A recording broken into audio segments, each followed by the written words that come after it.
Hello my friends, it is your brother Hampton from Hybrid Calisthenics, now your brother Hampton from Hybrid Creators, among other things.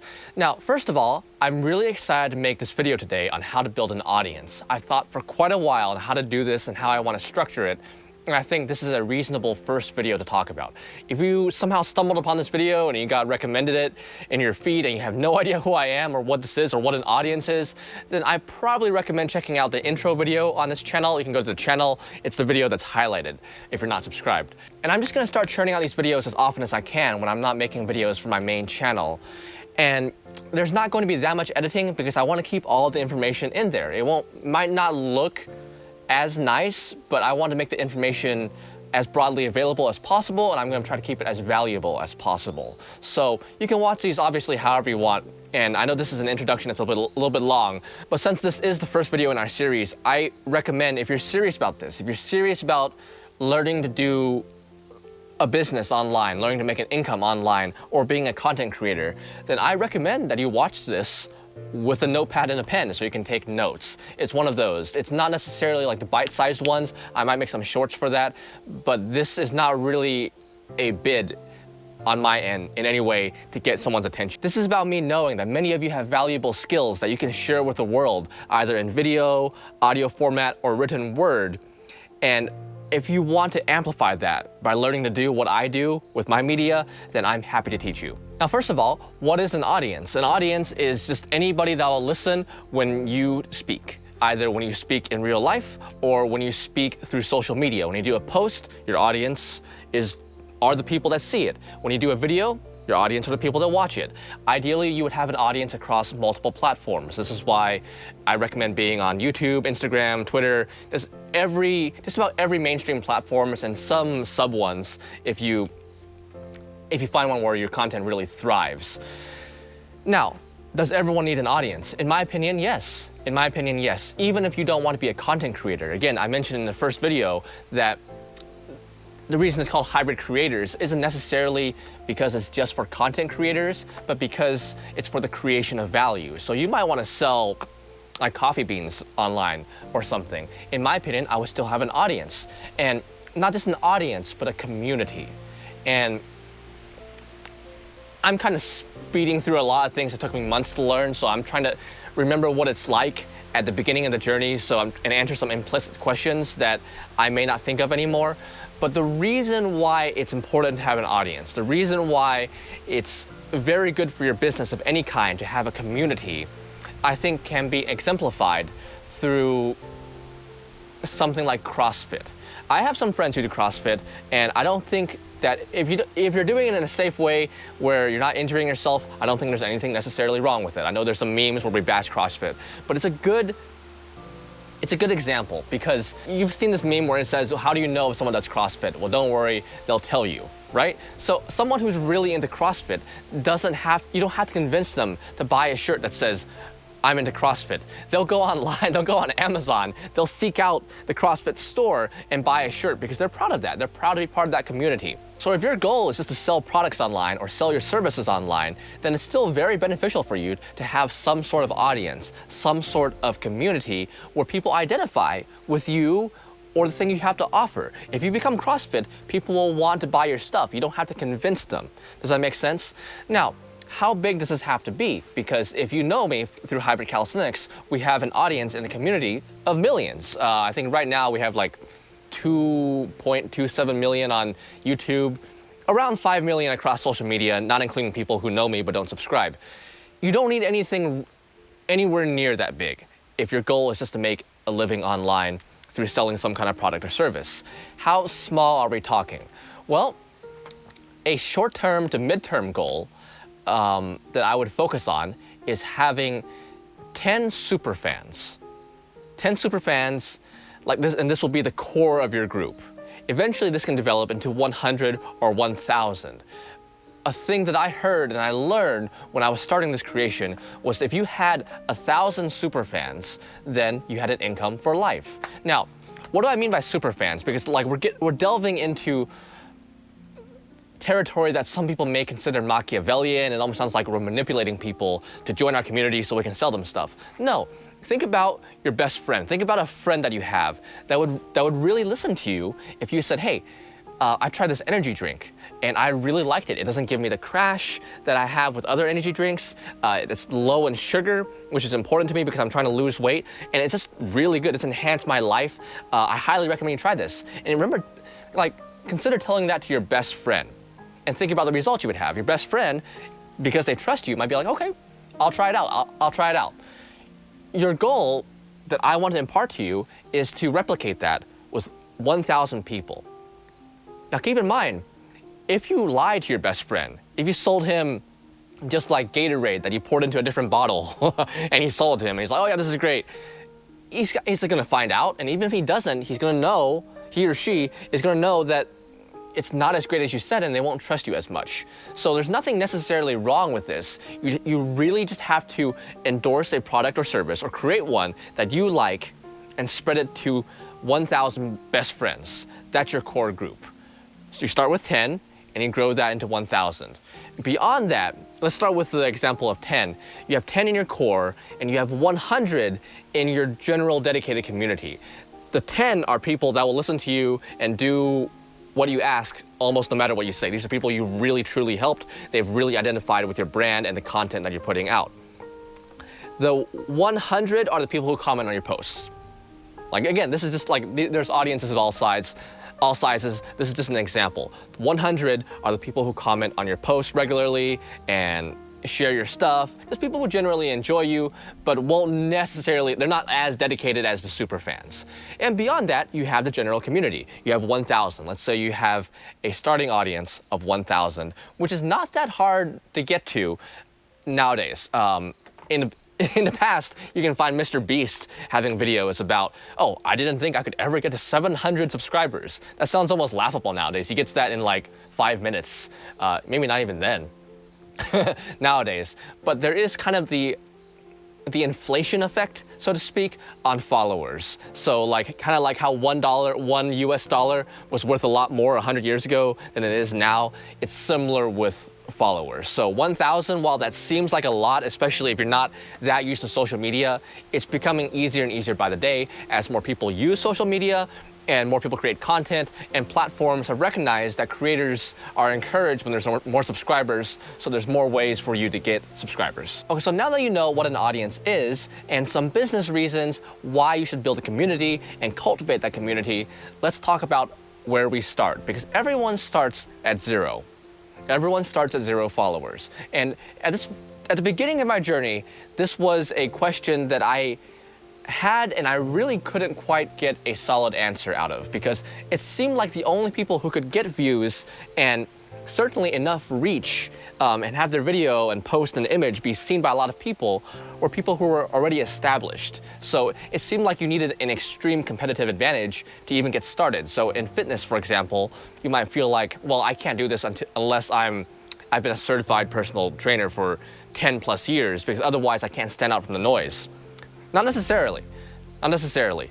Just about anyone can at least get started in having an audience, and I'll explain that in a second.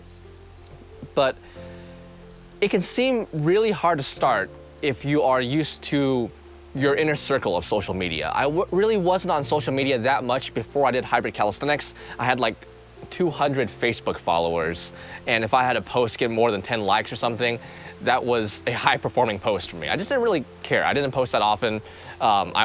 There's something I scrolled through while I ate. So something like Facebook, especially if you're used to something like Facebook, it can seem impossible to spread your message. And if you only use something like Facebook, which is very valuable, but for community building, for building an audience, it's relatively difficult. And I'll put it this way. In the first year or so of doing hybrid calisthenics, I had a couple million on YouTube, 1 million on TikTok, several 100,000 on Instagram, same content. So I'm posting the same content on all these channels, and they grew at different speeds. Facebook went from 0 to, I think, 6,000 our first year. Same content. The same content that's on Instagram that grew it, the same content that's on TikTok that grew it. So we see from this, and by the way, Facebook is valuable for its own purpose, very valuable for some advertising purposes, which we can talk about in a separate video. It's really not about community building. And from this, we can see that these platforms and all different platforms all have different potential for organic reach. Organic reach is basically how many people can see your content, your video, your article, your podcast, without you having to pay for it. Because like I mentioned, on Facebook, they have good targeting where you can pay a lot of money. People sometimes pay like $1 million a day, I'm not even exaggerating, for their post and their ad to be seen by many, many people. However, just posting there and without paying, there's not that much reach. And you may notice this as you're scrolling through your Facebook, it's mostly your friends and family. Sometimes it's pages you follow, but it's fairly rare for you to see something from someone you don't follow. It's just out of the blue. And you even get that on even YouTube, for example. On YouTube, when you scroll through your main tab, you see different videos that you may like based on videos that you've liked before. On something like TikTok, this is even more amplified. You can see the original appeal of the platform was the idea that almost anybody can be a celebrity, because you could post something and have it get 5 million views on your first post, even though you have no prior audience. Does this make sense? So you're looking for platforms with high organic reach. Right now, on the internet, from what I know, the platforms with the highest organic reach are TikTok, YouTube Shorts, and Instagram Reels. Not necessarily in that order. Right now, I would say it's changing almost by the day. YouTube Shorts, TikTok, and then Instagram Reels. Different people may have different experiences, but this is from what I've seen. Now, why is TikTok at the bottom? Or why is TikTok not at the top? Because at the beginning, the organic reach potential was incredible. It was incredible. Like, that's what drew people to the platform, was that you could post something and not have a huge audience, and yet it could be exposed to the For You page and lots of people could see it. Recently, I believe they have changed their platform to where it's a little bit more like Instagram, to where it's shown to your followers primarily, and then if people like it, other people will see it. It's largely interest-based. And just for example, you can have, I have 1 million followers on TikTok, and I could have one video get 2 million views and the next one get 10,000. So very variable based on interest. Same thing with YouTube Shorts and probably Instagram Reels. Most of my videos were a little bit too long for Instagram Reels, so I really wasn't there at the very beginning of it. So there might have been a huge effect, but certainly now it's died down a little bit. Same with YouTube Shorts. For the first couple of months when it was available around the world, when anyone could post a short and have it be circulated, the organic reach was insane. I had some videos that I didn't put that much effort in. I tried to put a lot of value in, but the production value and the time put in really wasn't that much, and they would get millions of views. And even to this day, a lot of my current community is from that time period. But even with the reduced effects of these platforms, YouTube Shorts, Instagram Reels, and TikTok, you can still get a lot more reach than you can get on something like Facebook. Another one I'll say is LinkedIn. LinkedIn, I've heard, also has a lot of organic reach, but I have not personally experienced that. Now, of those things that I've mentioned, YouTube Shorts, Instagram Reels, TikTok, I really want to drive this in because I know I kind of go on tangents, but that's kind of how I teach anyway. Of those platforms, you'll notice that they tend to focus on video content, for one thing. And short form video right now probably is the dominant form of media right now.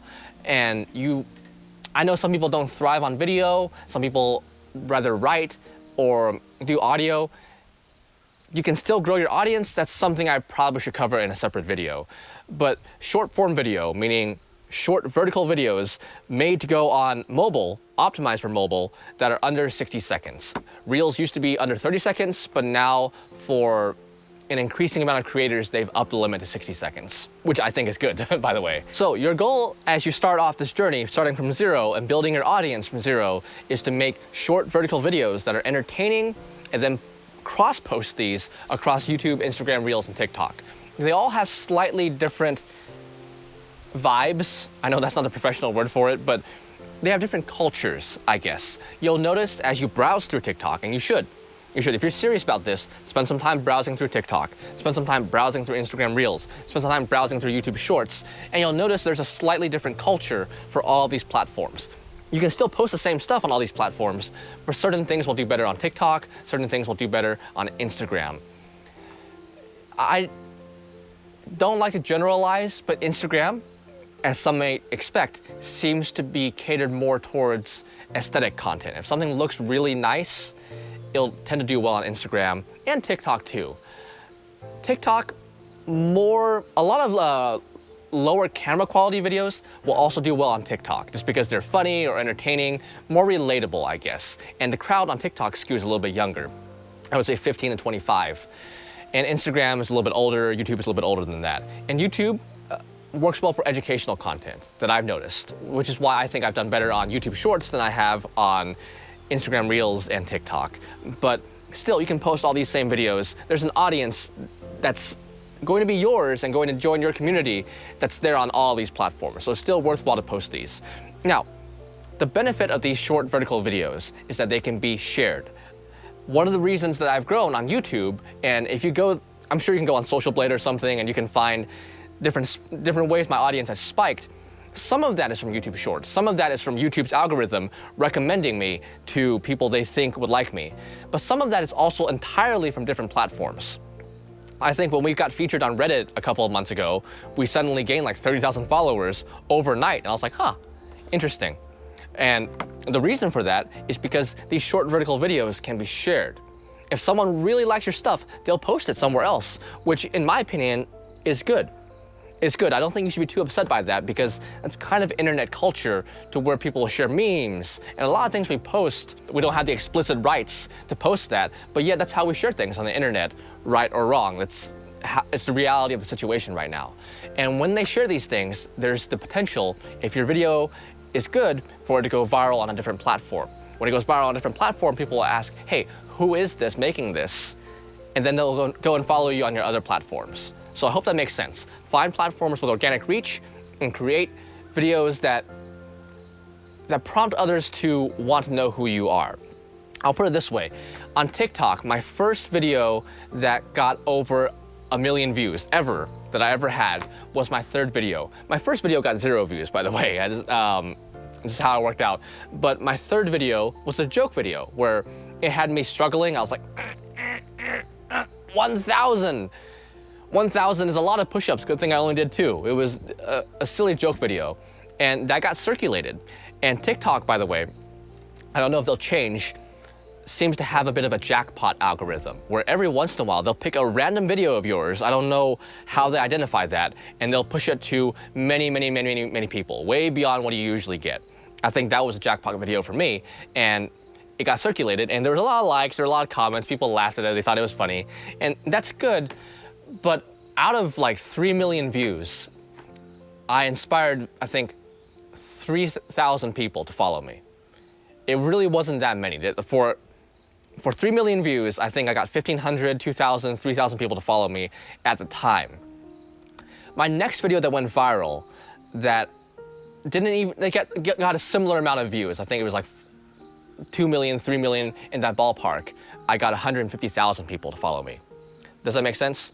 So my first joke video, while it circulated and it was easy and it was funny, it didn't really make people think, I want to be part of this person's audience. I want to know more from this person.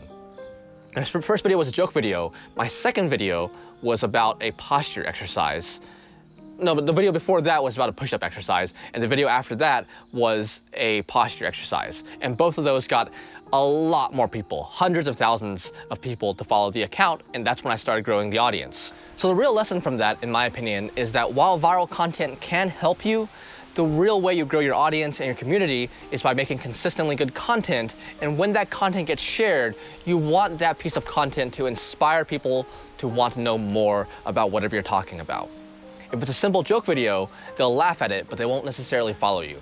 They'll like it, and they may comment, and they may tag a friend so they can share and they can all laugh. That's great, there's a place for that, but it won't necessarily want to make people be part of your audience. And this video is about audience building and community building. And so I'm gonna segue into community building, because after you have an audience, then you get a steep competitive advantage against even larger creators like me. Because a lot of times, I'm just gonna be honest, because I know some of you are thinking this, you wanna grow an audience and you wanna make an income online, but part of that, there is a vanity aspect to that for some of you, to where it's not really about spreading a message, it's not really about making an income. you kind of want the social adoration. I know it doesn't apply to all of you, but some of you watching this, I know, want the 10,000 likes on Instagram when you post a selfie, or when you snap back at someone in the comments and you screenshot that and you show everyone, everyone's laughing at them, and you're hating on your haters. Some of you like that. Some of you like to feel important, I guess. And that's fine, I won't judge you for that, but it's not what I'm talking about in this journey. And a lot of my content will focus away from that. Because one of the key things I want to impart on people is you are not there to be admired and to be served, you're there to serve other people. Again, like I mentioned in the first video, the purpose of this is for you to bring value to your audience. The purpose of this is the creation of value, the creation and now distribution of value to as many people as you think you can help. So from that, when you start getting likes, comments, and questions and messages, sometimes people are confused about one of the things you said. Sometimes people will say, hey, I really like your stuff. Thank you for making this post about how to take better selfies. It really helped me. You like and you respond to every comment and message you get, especially in the beginning. In the beginning, every time someone shares something, you say, hey, thank you so much for sharing. Thank you so much for commenting. Thank you so much for the message and the good wishes. What else can I make to help you? That last part is uber important because we think we know what our audience wants. We tend to think we know what our audience wants. Like for my fitness stuff, I'm like, well, people want to know how to do push-ups with proper form or something, and they might. We have a decent idea, depending on our talent, frankly, on how we can gauge our audience. But most of us don't really know nearly as well as we think. So we ask them. Every time you get a chance, every time someone says something nice, you say, hey, is there anything you would like to see that I can make more of? Whenever you hit a milestone, when you hit 100 followers, 1,000 followers, 10,000 followers, you say, thank you so much. I really am here to try to help you. What more can I do to help you? And then you actually do what they say. You shouldn't just say that and then just ignore it and do your own thing. You should do what they say. Usually there's like a most liked comment that you can see and you're like, oh, I should do a video on posture. And this is the competitive advantage. This is why the ball starts rolling and it's harder to stop when the ball starts rolling, because when you don't have a community yet, you don't have anyone to ask. Then you have a general idea. It is harder, but you can get started. When I had that first viral video, that was a joke video about push-ups, I didn't really get people asking me stuff. I thanked them for liking my post. When they commented, I gave them a thumbs up and I just smiled at them. And it was nice and I got more followers that way. But my second video, which was about doing diamond push-ups, and I said, well, you don't have to do it with your fingers in a diamond. You can do it with your thumbs together like this, which is more controversial now than I realized even back then. But that got a community for me. It showed me what people liked about me. They said, oh, this seems really friendly and welcoming and makes me want to do push-ups. I'm like, oh, interesting. I had some more questions that people got. I got some followers and people say, hey, can you make a video about this? I'm like, yes, I can. Can you make a video about this? Yes, I can. And the next video that went viral and ultimately got me over 100K, which is a milestone that I was really happy about at the time, was a video about posture, and I got that through requests. Now you think, yeah, every once in a while I'll make a video about posture, but at the time I saw it as a request and I made a video about it. So the snowball effect that you get and the momentum that you get after you have an audience is serving that audience. Here's a quote that I probably should have put at the very beginning of the video, but the way you get to 1 million followers is you really, really, really serve and help the 10 you have now. You nurture a community to grow it. Okay, if you're growing a farm, you can keep planting seeds, but if you don't water the seeds that you planted, then your farm isn't really going to grow. You're gonna plant new seeds, you can get new followers, but your current ones are going to leave. Your current ones aren't going to watch you. So just keep that in mind. Not only do you want to grow your following, you want to cultivate it. You want to grow, and you want to grow together. So just to summarize, I know this video isn't quite as organized as some of you may like. I just want to get the information out, and then I can always redo videos later. But at the very beginning, I talked about what an audience is. An audience is just the people that will listen when you speak.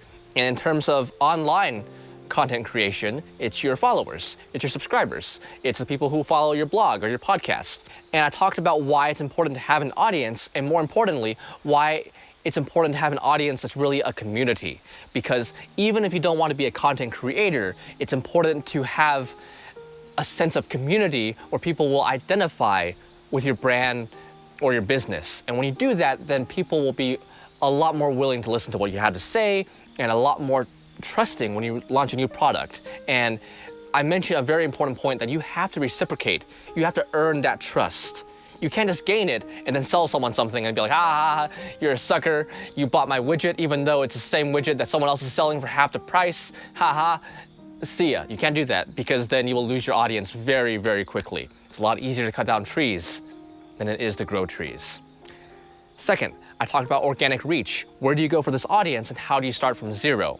Well, there are platforms with high organic reach, meaning views you don't have to pay for. So YouTube Shorts, Instagram Reels, and TikTok right now for video are the best platforms for organic reach on the planet that I know of. I also hear about LinkedIn, which is where I would go right now if you want to write articles. If you want to write articles and you want to have a blog, I would go on LinkedIn, and I just copy and paste your entire article and put it on LinkedIn, or maybe like the first third of it, and then link the rest of your article at the bottom. It's whatever's easier for your audience. But either way, you want the content that you share and the videos that you make to inspire people to want to know more. Joke videos tend to do better. Cat videos tend to do really well. You get a lot of likes and comments on those, but they won't necessarily inspire people to follow your channel, which is what you want to do. And the point of this video is to build an audience and a community. So by bringing a lot of value and by helping people in a way that makes them want to know more and continue to be helped by you is a great place and a great benchmark to have when you are making this short video content. And again, I mentioned short vertical video content because that's kind of what TikTok, Instagram Reels, and YouTube Shorts thrives on. So not only do these platforms have high organic reach, these short videos are also a lot more shareable than, say, an hour-long podcast. By the way, if you have an hour-long podcast or you have an article, I would cut clips of that and make those into short vertical videos. So not only do they have high organic reach, but they're also shareable to other places. So I mentioned that my channel it grew largely from the YouTube algorithm, but there were also many times my content was shared somewhere else entirely, and people were like, I want to know more, and as a result, they followed my YouTube. Does that make sense?